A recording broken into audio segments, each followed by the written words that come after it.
today's video, I want to show you how banks really trade in the financial markets. I see a lot of people on YouTube talking about institutional trading, smart money concepts, and things like that as if they knew how institutions actually work.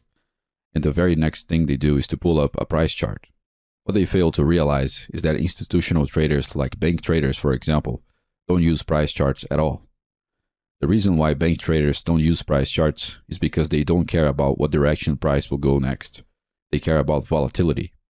Just imagine being able to generate profits regardless of what direction price will go. This is an idea that retail traders can only dream about. In fact, those greed trading systems that you see on trading forums are an attempt of doing precisely that. They don't work, of course, because you don't do that with price charts. You need the elegant mathematics of derivatives in order to profit regardless of price direction. And that's what I'm going to show you in this video. Before we move on, consider clicking the like button and subscribing to the channel because this helps support the ongoing creation of free videos like this one. Without further ado, let's begin with a simple demonstration of what happens on a bank trading desk. Instead of price charts, bank traders use something like this. This is called an outcome matrix. Bank traders have automatic systems for this, but we as retail traders can play around with it with an Excel spreadsheet like this one. If you're interested, please buy this spreadsheet from the original source at macrooption.com. It's an extremely well-made spreadsheet, and trust me, you don't want to spend the time to build this yourself, as there is a lot of mathematics behind the curtains here. As you can see, there are a lot of parameters in here. I'm not going to cover all of these in this video, of course. If you want to learn this, you can check my ebook Volatility Trading in the video description. I just want to show you how it's possible to profit regardless of price direction with the derivatives market, more specifically, the stock options market. Bank traders do this with volatility trading, and one of the prerequisites for a volatility trading strategy is something called Delta Hedge. A lot of people believe that Delta Hedge is a strategy, but that's not true. Delta Hedge is a prerequisite for a volatility trading strategy. A Delta Hedge can be done in different ways, but today I want to show you a way of doing that using a combination of call options and stocks. A hedge implies that a trade has two simultaneous trades. One is long and the other is short. This must be done in such a way that the delta risk is hedged, hence the name Delta Hedge.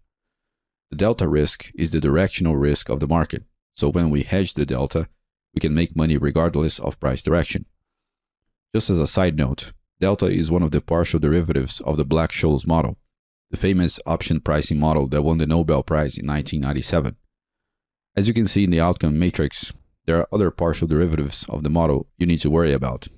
These partial derivatives are also known as the option Greeks. That's a subject for another video. I will begin simulating a delta hedge by going long on 30 stock option contracts. As you can see, this is an at-the-money call option. The strike is 100, and the underlying price is also 100. This option contract is 36 days away from expiration. The current implied volatility is 25%. This generates a delta equal to 1,540. Since this is a delta hedge, we need to do something in order to neutralize it and avoid the directional risk of the market. By the way, a positive delta means that we are long, which makes sense since we bought call options. One of the alternatives to neutralize the delta and create a delta hedge is to short sell the underlying stock. So that's exactly what we're going to do here. We need to know the exact number of shares to short sell in order to neutralize the portfolio delta. So we can go in the data tab in Excel. Then we go to the what if analysis option. And then we choose the goal seek option. A small window with 3 parameters will open. The small window will allow you to know how many shares of the underlying stock you'll need to sell in order to neutralize the portfolio delta. So we're going to put the portfolio delta cell in the first row because that's the cell we want to neutralize. In the second row, we'll put the number 0 because we want the portfolio delta cell to become 0. And in the third row, we're going to choose which cell we want to change in order to achieve that. In this case, we want to neutralize the delta by changing the number of stock shares to short sell. By clicking OK, Excel will start calculating how many stock shares you need to short sell in order to neutralize the portfolio delta. Notice here that now the delta is equal to 0, and we needed to short sell 1,540 shares of the underlying stock in order to neutralize the positive delta generated when we bought 30 call option contracts. Keep in mind that a change in any of these other variables will alter this equilibrium. Now we have created a delta hedge. This is where it starts to become interesting. Keep in mind that the Delta Hedge was created when the stock price is at $100. This is the anchoring point, so to speak. We want to analyze now what happens with the P&L of our position as price moves away from the $100 anchoring point. Notice that our P&L is zero because the market hasn't moved up or down away from the $100 anchoring point yet. Let's now imagine that some time passes by and the market rises from 100 to 105. That produces a profit equal to $1,793 in our position.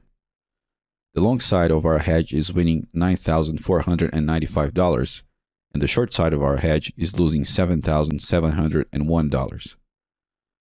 In other words, a profit is being generated because the winning side is winning more than what the losing side is losing. You might think that this is only happening because price is rising, but that's not the case. A profit will also occur if price goes down from 100. Let's go back to the anchoring position first to neutralize the P&L. Watch carefully what happens with the P&L when the price goes down from $100 to, let's say, $95. We begin to generate a profit of $1,877. The long side of our hedge is losing $5,825, and the short side of our hedge is winning $7,701.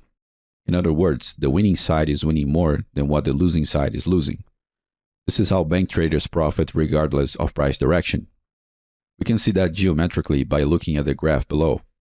On the x-axis, we have the stock price, and on the y-axis, we have the P&L.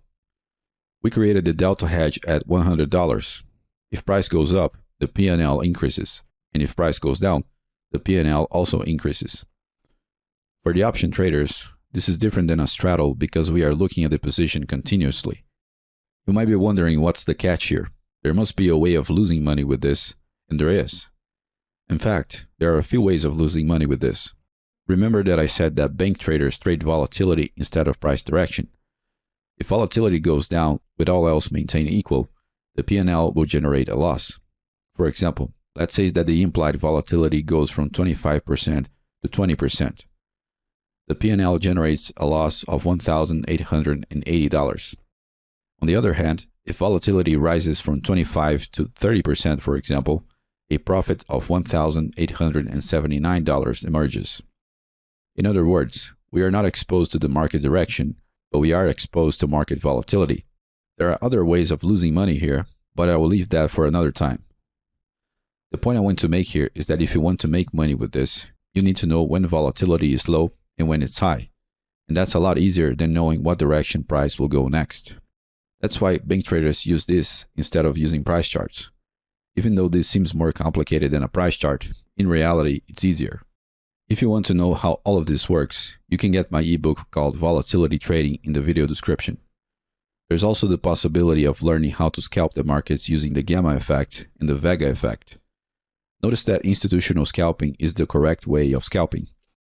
Retail scalping, like you see out there all the time, is just a good way of losing all you have.